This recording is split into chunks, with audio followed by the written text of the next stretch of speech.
بسم اللہ الرحمن الرحیم۔ ناظرین، وی لاگ نمبر ہے 67 اور آج ہے اس کی پہلی قسط جو ہم آپ کے سامنے رکھ رہے ہیں، کعب بن اشرف کا قتل۔ یہ 6 نمبر پوائنٹ ہے اور پیج ہے 331۔ وی لاگ نمبر 67 پہلا وی لاگ ہے آج کا، یعنی پہلی قسط ہے اور پیج ہے 331، کعب بن اشرف کا قتل۔ ناظرین، یہ مین ہیڈنگ چل رہا ہے بدر کے بعد کی جنگی سرگرمیاں۔ اسی کے بابت چونکہ مسلمانوں کو فتح ہوئی، اس کے بعد دشمنان کفار نے، دشمنان مکہ نے مسلمانوں کے خلاف سازشیں شروع کر دیں۔ ناظرین، یہ کتاب ہے الرحیق المختوم، جس کے رائٹر ہیں مولانا صفی الرحمن مبارک پوری، اور سیرت النبی صلی اللہ علیہ وسلم پر دنیا بھر میں اول انعام یافتہ ہے یہ کتاب۔ نحمدہ ونصلی علی رسولہ الکریم، بسم اللہ الرحمن الرحیم۔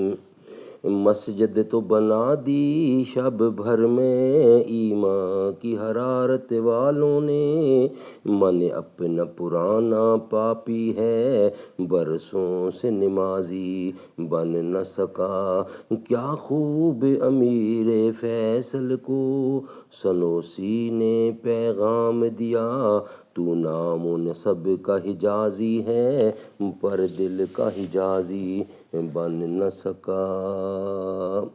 ناظرین، مین ہیڈنگ ہے بدر کے بعد کی جنگی سرگرمیاں، اور اس کی شاہ سرخی ہے نمبر 6، کعب بن اشرف کا قتل۔ یہودیوں میں یہ وہ شخص تھا جسے اسلام اور اہل اسلام سے نہایت سخت عداوت اور جلن تھی۔ یہ نبی کریم صلی اللہ علیہ وسلم کو اذیتیں پہنچایا کرتا تھا اور آپ کے خلاف جنگ کی کھلم کھلا دعوت دیتا پھرتا تھا۔ اس کا تعلق قبیلہ تئی کی شاخ بنو نبھان سے تھا اور اس کی ماں قبیلہ بنو نذیر سے تھی۔ یہ بڑا مالدار اور سرمایہ دار تھا۔ عرب میں اس کے حسن و جمال کا شہرہ تھا اور یہ ایک معروف شاعر بھی تھا۔ اس کا قلعہ مدینہ کے جنوب میں بنو نذیر کی آبادی کے پیچھے واقع تھا۔ اسے جنگ بدر میں مسلمانوں کی فتح اور سرداران قریش کے قتل کی پہلی خبر ملی تو بے ساختہ بول اٹھا، کیا واقعتاً ایسا ہوا ہے؟ یہ عرب کے اشراف اور لوگوں کے بادشاہ تھے۔ اگر محمد نے ان کو مار لیا ہے تو روئے زمین کا شکم اس کی پشت سے بہتر ہے۔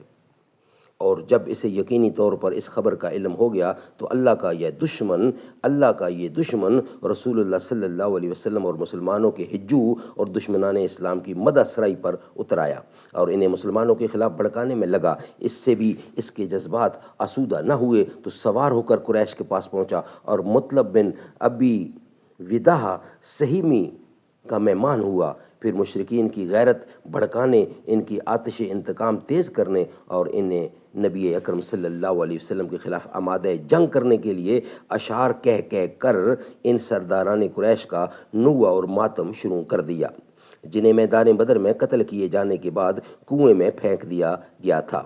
مکے میں اس کی موجودگی کے دوران ابو سفیان اور مشرکین نے اس سے دریافت کیا کہ ہمارا دین تمہارے نزدیک زیادہ پسندیدہ ہے یا محمد اور اس کے ساتھیوں کا دین، اور دونوں میں سے کون سا فریق زیادہ ہدایت یافتہ ہے؟ کعب بن اشرف نے کہا، تم لوگ ان سے زیادہ ہدایت یافتہ ہو اور افضل ہو۔ اسی سلسلے میں اللہ تعالیٰ نے یہ آیت نازل فرمائی، الم تر الی الذین اوتوا نصیبا من الکتاب یؤمنون بالجبت والطاغوت ویقولون للذین کفروا ہؤلاء اہدی من الذین آمنوا سبیلا۔ 4 نمبر سورہ ہے اور 51 اس کی آیت ہے، تم نے انہیں نہیں دیکھا جنہیں کتاب کا ایک حصہ دیا گیا ہے کہ وہ جبت اور طاغوت پر ایمان رکھتے ہیں، اور کافروں کے متعلق کہتے ہیں کہ یہ لوگ مومنوں سے بڑھ کر ہدایت یافتہ ہیں۔ کعب بن اشرف یہ سب کچھ کر کے مدینے واپس آیا تو یہاں آ کر صحابہ کرام کی عورتوں کے بارے میں واہیات اشعار کہنے شروع کر دیے اور اپنی زبان درازی و بدگمانی کے ذریعے سخت اذیت پہنچائی۔ ناظرین، اس کا نیکسٹ حصہ انشاءاللہ ہم آپ کے سامنے رکھیں گے نیکسٹ ویلاگ میں. یہ ویلاگ ہمارا یہاں ہی کمپلیٹ ہوتا ہے.